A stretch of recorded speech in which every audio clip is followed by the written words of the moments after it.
I took a cruise on board the Norwegian Joy Cruise ship out of New York City, so I'm going to give you a rundown of the entire cruise experience from start to finish.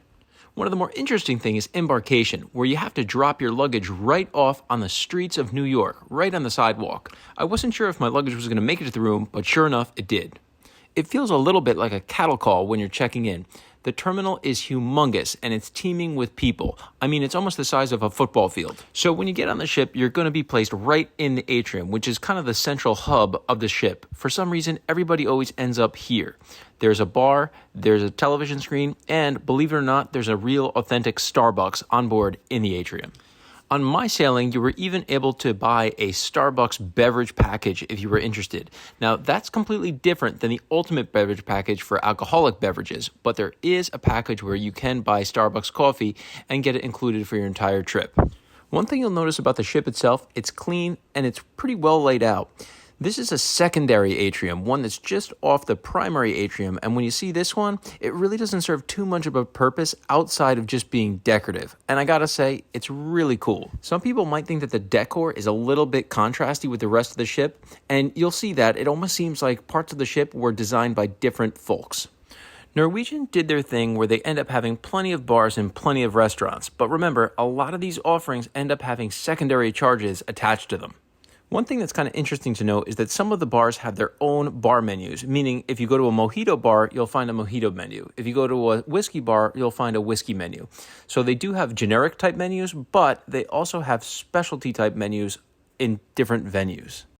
Let's take a walk across the hall from the secondary atrium and take a look at one of the most popular offerings on board, the Teppanyaki hibachi type steakhouse. If you've ever been to a place like Benihana, you know what to expect. There's plenty of noise, it's energetic, it's vibrant, it's popular, but one thing, it's a lot more expensive than your typical offering that you'd have on land. For example, hibachi chicken will run you about $49 by the time you're out the door, but you gotta add an extra 20% gratuity on top of that. It ends up getting pretty pricey. There's a lot of other nice touches that are around the ship. On deck 15, there's a mini buffet right outside of the observatory lounge for you to get some snacks. This typically doesn't have big main meals, but it does have things that I've likened more to, let's say, an hors d'oeuvre type menu option. In fact, there are two of these mini buffets, one on the port side of the ship and one on the starboard side of the ship. They're mirror images. They seem to always be running at the same time. They didn't run all day long, but for certain hours of the day, they did end up serving up some good offerings. Plain American coffee was free, as were a couple flavored water options that were free as well.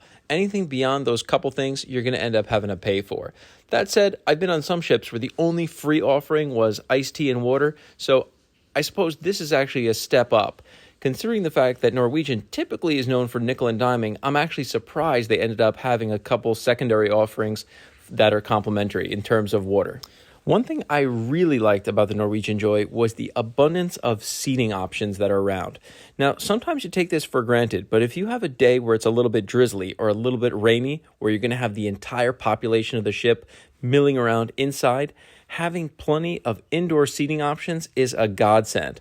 On the entirety of deck 15, there are what seems to me almost hundreds of seats that are available, and these are nice. They're well designed. One of the most dramatic areas of the ship was the observatory lounge, which I'm going to take you through right now. Again, one thing that you'll notice, plenty of seating options. There are plenty of seats for everybody to get comfortable, sit down with a book, maybe a Kindle, and take some leisure time for yourself. When you get to the front of the observatory lounge, you'll see one of my favorite spots on the entire ship. When you get there, you're faced with a wall of windows that stretches from floor all the way to ceiling, and it extends up about 2 decks. It's really cool. On a clear day, you could see for miles. There are 2 beverage options on board in the observatory lounge. One is a traditional bar where you can get things like pina coladas, mojitos, but there's also a Starbucks right next door. Norwegian definitely went all in with their Starbucks licensing. So a lot of people took advantage of the Starbucks that was here. Some people didn't, which I was surprised. Again, one thing I want you to notice as I'm milling around on this 15th floor deck, look at how many seating options that there are. This doesn't occur on many other Norwegian ships. My understanding was that the Norwegian Joy was originally designed for an Asian market. So I don't know much about the culture, but maybe that has something to do with the overall design of the ship. To tell you the truth, I really prefer this design option relative to some of the other ships. For example, the Breakaway. On the Breakaway, if you had any drizzle or rain where the entire population of the ship was inside, you would struggle to find a place to sit. On the Norwegian Joy, that is absolutely not the case. There is an abundance of indoor seating. As far as the theming itself on board, it's a really modern and clean design. Everything on this particular level flows. There's a couple other glitches that are around in terms of continuity of decor, but overall, it's really nice in terms of how everything is appointed. As we're strolling along on the deck, we're going to come across another duplicate mirror image version of that buffet. It's more of an hors d'oeuvre type buffet, but it's nice to come by and get some snacks every now and then. This is where you would come if you're looking for an afternoon tea. All right, so let's go pop down to one of the more dining and entertainment levels. This is Q. It's a cool concept. It doubles as both a restaurant but also a lounge. What they're going to have here is things like country music theming. There's almost always some kind of band and there's always some kind of music. I'm going to jump outside so you can get an idea of how the pool deck is laid out. It's a really quirky kind of a pool deck. Let me climb up here so you can get an idea. The deck space is huge. Now, during the day, this entire area would be filled with deck chairs, and that's smart because it offers a lot of room for people to not have to compete for deck chairs. There's another area for water-type activities, and that keeps the kids busy too. Let's walk past through that secondary atrium and take a peek inside what's called the social. The social is kind of a strange concept because in this tiny room, I think it's relatively tiny, this is where they're going to have their comedy clubs. And it also flips and doubles as a nightclub, but it's pretty small. You can see right through those doors. That's that comedy club, and that's that mini dance club. Kind of a quirky design. So, as you pass the social, we're going to head down through what's called the art gallery. Now, you wouldn't be surprised to know that just about every single piece of art in this corridor is for sale. There's actually an onboard auction for each one of these pieces of art. It's run by an outfit called Park West Galleries, and some people bought quite a few pieces of art during my cruise. But one thing to remember is that during each one of these auctions, they offer up free champagne to anyone who attends, and they'll actually give you a small piece of art as a consolation prize just for walking in the door. I saw quite a few people end up participating just for that. As you get through the corridor, you'll approach something called Mix, which is called a little piano bar. Flanking either side of Mix are the two dining rooms, Taste and Savor. They're essentially identical. They're really mirror images of each other. They're the two complementary dining rooms, which means you don't have to pay for anything inside, unless you buy an upgraded entree. Things like steaks and lobsters are available in that complimentary dining room. However, you'll have to pay for it. Finally got around to walking inside the social. This is what I mean. It's not a very big room for a comedy club. Remember, if this ship is full, a lot of people are going to be jostling for these seats to watch the show. On the dining floor, you'll find the Mondavi wine cellar, where some people go for tastings. You'll also, right across from it, find La Cucina, which is the Italian specialty restaurant. Let's walk inside so you can get an idea what the restaurant looks like. You'll see the restaurant is huge. This place can fit a lot of people at any given time. One of the cool things about it is you can actually go outside and there's an al fresco dining portion of the cucina. It's part of something called the waterfront. This is the main showroom on board the Norwegian Joy. It's a massive room with plenty of seats. However, if you're going to watch a show here, you're going to have to make a reservation. I also recommend bringing earplugs because it was incredibly loud for every show we went to. Let's walk past another entertainment venue. This is called the Cavern. It frequently had Beatles shows. Right outside the Cavern, you'll find some shopping. The design here was kind of strange. It kind of seemed like it was plopped here after the fact. Let's almost say that the ship was designed and they said, we have some space here. Let's just throw some jewelry boxes in the place. What I mean is, compare this corridor to some of the other corridors we walked down. This seemed really kind of half-baked, to say the least.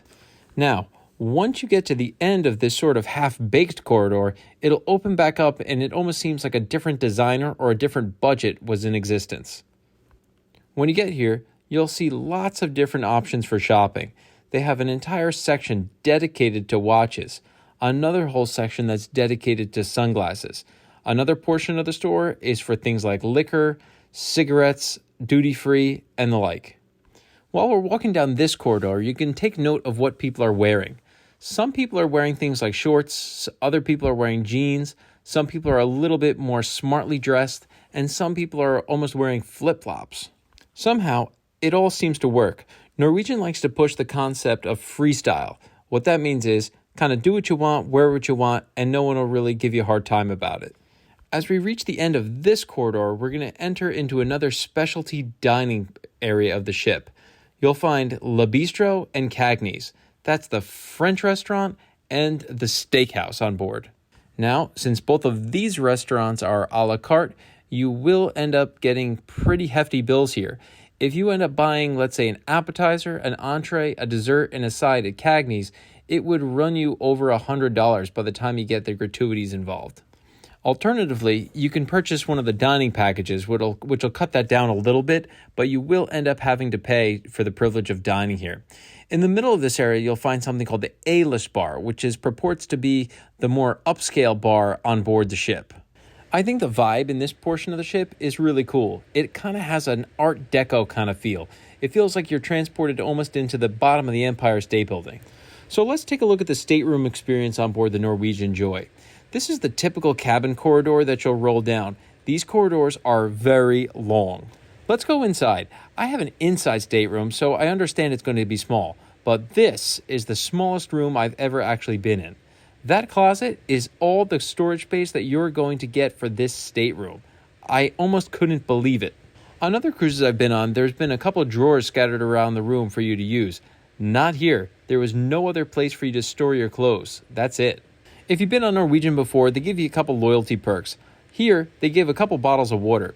This was the nicest part of the room, and I'm not even joking. The bathroom was actually really well appointed. So overall, it was a great experience. I would happily go on the Norwegian Joy again, and thanks for coming along on this tour with me. I hope this walkthrough gave you a little bit more insight on what it's like to be on board the Norwegian Joy.